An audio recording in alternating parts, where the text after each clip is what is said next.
Hello guys, welcome back to my channel. It's Pallavi Biswas. আশা করছি তোমরা সবাই ভালো আছো, সুস্থ আছো। সকলকে গুড মর্নিং। আর আমার নতুন একটা পর্বের নতুন ব্লগে সবাইকে স্বাগত। তো দেখো, আমি রেডি হয়ে যাচ্ছি, কারণ একটাই, আমি যাব আমার বাপের বাড়ি। আমার বাপের বাড়ি আবার নারায়ণ পুজো, সত্যনারায়ণ পুজো ছিল। তো যাব, আমার নকাকার ঘরে ছিল। তো আমি আর ছেলেই যাচ্ছি। তো ফাইনালি দেখো, আমি আর আমার ছেলে গাড়িতে উঠে পড়েছি, যাব। তো দুটো গাড়ি চেঞ্জ করতে হয়, প্রথমে বাস, তারপর হচ্ছে টিকারগুলো আছে, ওতে উঠে যেতে হয়। তো ছেলে আর আমি বাড়ির সমস্ত কাজকর্ম করে গুছিয়ে চান টান করে বেরিয়ে পড়েছি। বাড়ির দিকটাও গুছিয়ে যেতে হয়, আমাদের হাউস ওয়াইফদের তো কিছু ডিউটি থাকে, সবাই জানো। আমার মতো হাউস ওয়াইফ কারা কারা কমেন্ট করে জানিও, ভালো লাগবে। তো ফাইনালি আমরা নেমে পড়লাম রাস্তায়। এবার একটু হাঁটা পথ, মা ছেলে হাঁটতে শুরু করলাম গল্প করতে করতে। ছেলে কিন্তু এখন আমার দারুণ সঙ্গী, ওর সঙ্গে বেশ সময়টা কেটে যায়। ওর বাবা তো সব সময় যেতে পারে না, দোকান আছে, তোমরা জানো, দোকান থাকলে কত জ্বালা, খুলতে হয়, কাস্টমারের চাহিদা থাকে। তো এইভাবে হাঁটতে শুরু করলাম। দেখো গাইজ, হাঁটতে হাঁটতে চোখে পড়লো একটা শিমুল ফুল গাছ। এটা লাল হয়ে রয়েছে, মানে বসন্তর বার্তা বয়ে এনেছে আমাদের কাছে, যে বসন্তকাল চলে এসছে। তাছাড়া কোকিলের তো কণ্ঠস্বরে, কুহু কুহু কণ্ঠস্বরের ধ্বনি তো আমরা পেয়েই থাকি। তো এইভাবে দেখো, গল্প করতে করতে প্রায় বাড়ির কাছাকাছি চলে এলাম। হাঁটা পথে একটুখানি গেলে এই যে আমাদের বাড়ি। বাড়িতে ঢুকবো না, আমি ঢুকবো সোজা আমার কাকার বাড়ি, কারণ যেহেতু পুজো। তো দেখো কি সুন্দর আলপনা দিয়েছে, এগুলো আমার মাই দিয়েছে। তো সামনেই মা ছিল, মার এটা আর নেওয়া হলো না।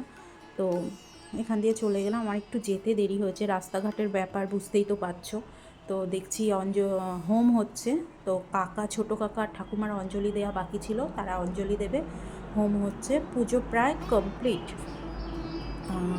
কাকা, ছোটো কাকা, ঠাকুমা, ছোটো কাকা থাকে ব্যারাকপুরে, ঠাকুমা সেখানে থাকে, সেখান থেকে আসতে একটু তো সময় লাগে।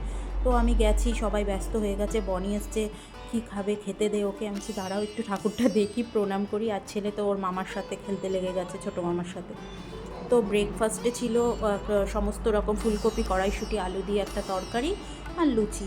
তো সেটাই আমাদের ব্রেকফাস্ট হয়ে গেল। তো তারপরে একদম ডিরেক্টলি লাঞ্চে চলে যাব। আদার্স গেস্ট যারা, তারা বসেছে, আমরাও বসবো। লাঞ্চে ছিল আলুর দম, ফ্রাইড রাইস, চাটনি, পাঁপড়, সন্দেশ। তো ভালো হয়েছিল। আলুর দমটা একটু ঝাল ঝাল, নিরামিষ আলুর দম তো একটু ঝাল ঝাল না হলে ভালো লাগে না ফ্রাইড রাইসের সঙ্গে। আর গাইস, আমার যখন 34 নম্বর জাতীয় সড়কের পাশে বাড়ি, প্রচণ্ড গাড়ির আওয়াজ হচ্ছে। এই যে ভয়েস ওভার করছি তোমাদের সাথে, প্লিজ আমাকে ক্ষমা করে দিও, কিছু মনে করো না, একটু অ্যাডজাস্ট করে নিও। তো এই যে আমার ভাই বোন, ওটা আমার হাজব্যান্ড। তো সবার সাথে আমি বসে পড়েছি খেতে। ওরা বলছে আয় দিদি, তো একসাথে বসি। বলছে চল বসি। তো আরেক ভাই বলছে দে, তুই খাচ্ছিস, তোর ভিডিও ক্লিপটা আমি ততক্ষণ শ্যুট করি, তুই খেয়ে নে। তো আরেক ভাই তুলছে আর এক ভাই দিচ্ছে, মানে আমাদের ভাই বোন, কাজিন ভাই বোনদের মধ্যে খুব বন্ডিং, খুব ভালোবাসা। তো আমি বলছি ঠিক আছে নে, আমরা খেয়ে নিই, এরপর আছে তোদের দেবো। মানে কী বলো তো, এক ব্যাচ খেয়ে উঠছি বাড়ির মধ্যেই সবাই, ও আরেক ব্যাচের খাবারটা আবার যাই খেয়ে উঠছে তারাই দিচ্ছি। মানে ভীষণ আনন্দের ব্যাপার, আর মানে ভীষণ মজা হয়েছে। মানে ওই একটা মুহূর্তের মধ্যে মানে অনেক দিনের ভালো লাগা থাকে। এই যে মিষ্টি, কথা বলতে বলতে মিষ্টি, চাটনি, পাঁপড় দিয়ে দিল। তো খাওয়া দাওয়াটা এইভাবে কমপ্লিট করে নিচ্ছি আমরা, বোন আমি খাচ্ছি, নানা রকম কথাবার্তা বলছি, হাসাহাসি করছি। এই যে ভাই রয়েছে, আর আমার ছেলের খাওয়া হয়ে গেছে। ওর এখন দাবি আমি পাতা দেবো, জল দেবো, যদিও দিতে পারছে না, কিন্তু আমি তো কিছু বলতে পারবো না। তার দাদু ঠাকমারা আছে, দাদু দিদারা সরি, তারা বলছে ও যা পারে করুক, তুই কিচ্ছু বলবি না। মানে নাতি, আদরের মেয়েরা নাতি বলে না, আসলে হচ্ছে সুদের মায়া বেশি। ওকে কিচ্ছু মোটামুটি আমি বাপের বাড়ি গেলে বলতে পারি না, ও যা খুশি। এই যে বলতে বলতে চলে এসছে আমার সুপুত্র, এসে বলছে জল ঠল দেবো, মানে খানিকটা জল ঠল দিয়ে চলে গেছে খেলতে। এবার আবার মনে পড়েছে আসলে বাচ্চা হলে যা হয়। তো এইদিকে আমার ছোটো কাকি, ওইটা আমার পিসিমণি, আর এইদিকে আমার নকাকা, শ্বশুর শাশুড়ি, সবাই খেতে বসেছে। মানে বেলা হয়েছে তো সবাই একটু একটু করে বসে গেছে, যে কিছুটা তো এগিয়ে যাবে, এক এক করে সবাই খেতে বসে পড়েছে। তো এইবার যেহেতু সত্যনারায়ণ পুজো ছিল, তো একদম ডিরেক্ট সন্ধেবেলা কীর্তন ছিল, কীর্তনে তোমাদের সাথে নিয়ে গেলাম। এই যে বাড়ির সবাই বসে আছে, আমার দিদি, জেঠি, আমার মামনি, আর এই যে আমার ভাই, মানে যাদের পুজোটা মেন হচ্ছে, ও আবার কীর্তন করছে। ও একটু ঠাকুর ভক্ত বেশি। আমরাও সনাতন ধর্মে আমরাও ভগবান বিশ্বাসী, ভালোবাসি, কিন্তু ওর ভক্তিটা একটু বেশি। ও এবার ক্লাস 12-এ উঠবে। ও এখন থেকে গীতা পড়ে, সবসময় বজরংবলীর মানে এগুলো শোনে। ওর খুব মানে ঠাকুরের প্রতি প্রচণ্ড ভক্তি। তো ও বলছে আমিও কীর্তন করবো। তা সবাই বলছে হ্যাঁ কর, বস। আর যারা কীর্তন করতে তারাও বেশ ভালো বলছে ঠিক আছে কর, খুব ভালো হবে। আর ও গান শিখছে, তো হারমোনিয়াম আছে, ও মোটামুটি পারে। ওই যে আমার ছেলে বসে আছে, ও শুনছে। আমি বলছি চ বাবু শো। বলছে না তুমি যাও, আমি বসে বসে শুনি, শেষ হবে তারপর যাব। রিজু মামা কীর্তন করছে, আমি শুনছি। ওকে ঠিক আছে চলো। আমরা আজকে একটা নতুন জিনিস দেখতে পাচ্ছি যে আমাদের পুরো পরিবারে একটা ফেস্টিভ্যাল, মানে একটা বড় একটা পিকনিকের মতো নিয়ে একটা আয়োজন বলা যেতে পারে, সেরকম একটা শুরু হয়েছে। আমাদের পরিবারটাও তো খুব বড়। হ্যাঁ, তো আমরা চলো দেখে নিই যে আমাদের বড় পরিবারে কে কে আছে আর কে কি কাজ করছে। চলো লেটস গো। তো এই দেখো, এটা হচ্ছে পরের দিন, পুজোর পরের দিন। পুজোর দিন তো নিরামিষ খাওয়া হয়েছে, বা পরের দিন হচ্ছে সবাই মিলে রান্না করবে। মাটা সবাই জোগাড় করে, মা মেন রাঁধুনি, আমার মামনি। তো এখানে কাটা হচ্ছে পুঁইশাক আলু, মাছের মাথা দিয়ে একটা তরকারি হবে, ডাল হবে। ওই যে আমার পিসিমণি পেঁয়াজ কাটছে, মানে যে যার মতো ডিউটি বুঝে নিয়েছে। আমিও চান করে এসে সবটা আমি কাটিনি, আমার দিদি মানে জেঠুর মেয়ে সে কাটছিল। তো সে উঠে গেল, বলছে বোন তুই একটু কাটবি? আমি বলছি হ্যাঁ দে, আমার হাতটা ব্যথা করছে। আমি বলছি হ্যাঁ কোনো ব্যাপার না। একটু মানে ফ্যামিলি বন্ডিং বলে যে একজনের হেল্প করতে আরেকজন সবসময় উদ্যত হয়ে আছে।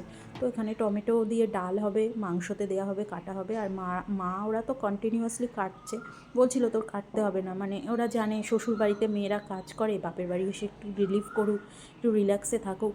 কিন্তু তাও ওদেরও তো বয়স হচ্ছে, আমাদেরও তো হাতে হাতে কিছু করা উচিত। তো কাটাকুটির কাজ চলছে, কাটাকুটির পর্ব এই আর কি। আর ভাই সেখানে ভিডিও শ্যুট করে যাচ্ছে, যে দিদি ভিডিও শ্যুট করে দেয়। তো পুঁই শাকগুলো প্রায় কাটা হয়ে গেছিলো, কিছুটা বাকি ছিল, তো আমি কাটছি। আর মামনি ওদিকে আলু ছাড়াচ্ছে। মাংস হবে, টক ডাল আর আলু ভাতে হবে টিফিনে, মাংস, পুঁই শাক চচ্চড়ি, চাটনি পাঁপড়, চাটনিটা ছিল, আর ভাত হবে। তো বড় ওভেনটা রেখে দেওয়া হয়েছিল, যেহেতু আজকেও 20-25 জন খাবে, তো সেই জন্য।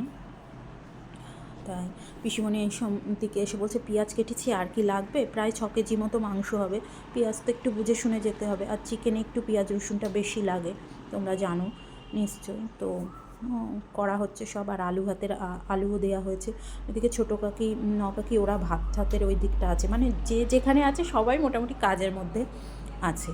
তো এদিকে সকালে খাওয়ার জন্য হচ্ছে টক ডালটা হয়ে গেছে, পুঁই শাক আলু কুমড়ো দিয়ে যে চচ্চড়িটা, যেটা মাছের মাথাটাতে দিয়ে ওটা হবে। এই যে আমাদের মেন কুক আমার মামনি রান্না করছে। তো এইসব হলে আমরা খাওয়া দাওয়া করবো। এইখানে আমার ক্লিপটা একটু উল্টোপাল্টা হয়ে গেছে, আবার ফার্স্টে ক্লিপে চলে গেছে, তোমরা একটু ম্যানেজ করে নিও প্লিজ। নতুন তো অনেক ভুলভ্রান্তি হবে, তোমরা পাশে থাকলে আশা করছি সব শুধরে নিতে পারবো। তো এদিকে আবার আমার দিদি চলে এসছে, ও মনে হয় কিছু হেল্প করছে। এখানটা আমি ছিলাম না, ভাই করেছিল ভিডিওটা।